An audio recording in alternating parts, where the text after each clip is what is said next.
My fellow Americans, in a few moments, the celebration will begin here in New York Harbor. It's going to be quite a show. I was just looking over the preparations and thinking about a saying that we had back in Hollywood about never doing a scene with kids or animals because they'd steal the scene every time. So you can rest assured, I wouldn't even think about trying to compete with a fireworks display, especially on the 4th of July. My remarks tonight will be brief, but it's worth remembering that all the celebration of this day is rooted in history. It's recorded that shortly after the Declaration of Independence was signed in Philadelphia, celebrations took place throughout the land, and many of the former colonists, they were just starting to call themselves Americans, set off cannons and marched in fife and drum parades. What a contrast with the sober scene that has taken place a short time earlier in Independence Hall. 56 men came forward to sign the parchment. It was noted at the time that they pledged their lives, their fortunes, and their sacred honors. And that was more than rhetoric. Each of those men knew the penalty for high treason to the crown. We must all hang together, Benjamin Franklin said, or assuredly we will all hang separately.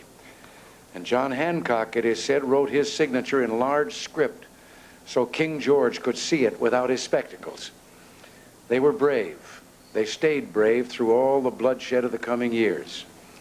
Their courage created a nation built on a universal claim to human dignity, on the proposition that every man, woman, and child had a right to a future of freedom.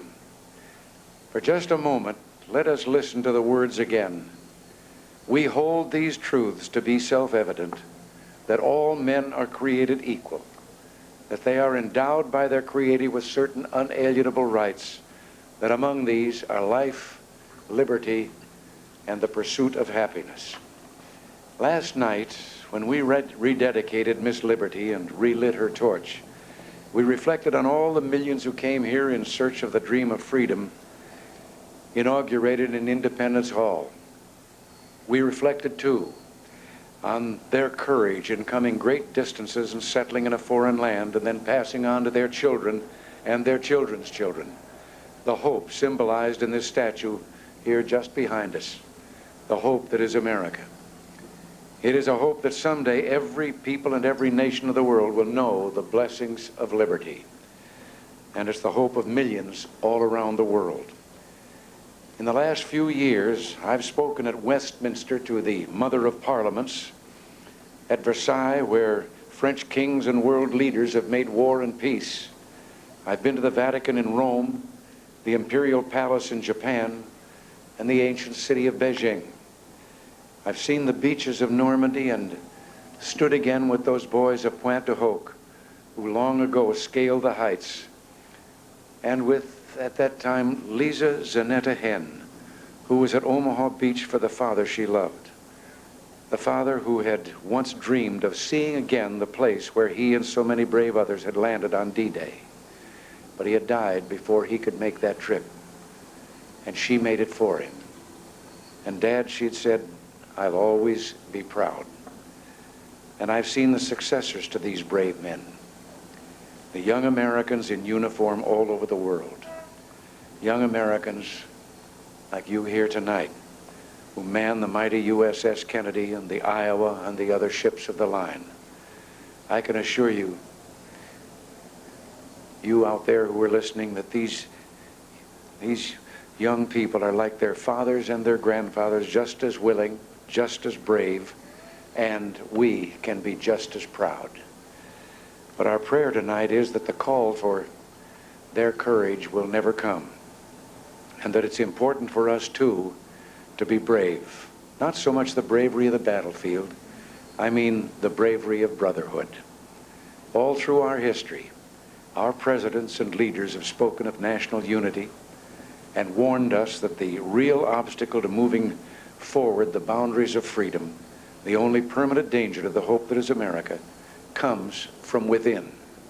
It's easy enough to dismiss this as a kind of familiar exhortation. Yet the truth is that even two of our greatest founding fathers, John Adams and Thomas Jefferson, once learned this lesson late in life. They'd worked so closely together in Philadelphia for independence. But once that was gained and a government was formed, something called partisan politics began to get in the way. After a bitter and divisive campaign, Jefferson defeated Adams for the presidency in 1800. And the night before Jefferson's inauguration, Adams slipped away to Boston, disappointed, broken-hearted, and bitter. For years, their estrangement lasted. But when both had retired, Jefferson at 68 to Monticello and Adams at 76 to Quincy, they began through their letters to speak again to each other. Letters that discussed almost every conceivable subject: gardening, horseback riding, even sneezing as a cure for hiccups, but other subjects as well: the loss of loved ones, the mystery of grief and sorrow, the importance of religion, and of course the last thoughts, the final hopes of two old men, two great patriarchs for the country that they had helped to found and loved so deeply. It carries me back, Jefferson wrote about correspondence with his co-signer of the Declaration of Independence, to the times when, beset with difficulties and dangers, we were fellow laborers in the same cause, struggling for what is most valuable to man, his right to self-government, laboring always at the same oar, with some wave ever ahead threatening to overwhelm us, and yet passing harmless, we rode through the storm with heart and hand. It was their last gift to us, this lesson in brotherhood, in tolerance for each other, this insight into America's strength as a nation. And when both died on the same day, within hours of each other, that date was July 4th, 50 years exactly after that first gift to us, the Declaration of Independence. My fellow Americans, it falls to us to keep faith with them and all the great Americans of our past. Believe me, if there's one impression I carry with me after the privilege of holding for 5.5 years the office held by Adams, Jefferson, and Lincoln, it is this: that the things that unite us, America's past of which we're so proud, our hopes and aspirations for the future of the world and this much-loved country, these things far outweigh what little divides us. And so tonight, we reaffirm that Jew and Gentile, we are one nation under God, that black and white, we are one nation indivisible, that Republican and Democrat, we are all Americans. Tonight, with heart and hand, through whatever trial and travail, we pledge ourselves to each other and to the cause of human freedom, the cause that has given light to this land and hope to the world. My fellow Americans, we're known around the world as a confident and a happy people. Tonight, there's much to celebrate and many blessings to be grateful for. So while it's good to talk about serious things, it's just as important and just as American to have some fun. Now, let's have some fun. Let the celebration begin.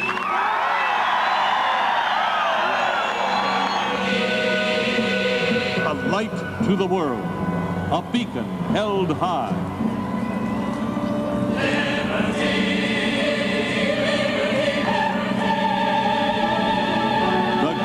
Symbol of freedom beckoning from a harbor. To the north, to the south, to the east, to the west, reaching across the world to all whose hearts know the meaning of her life.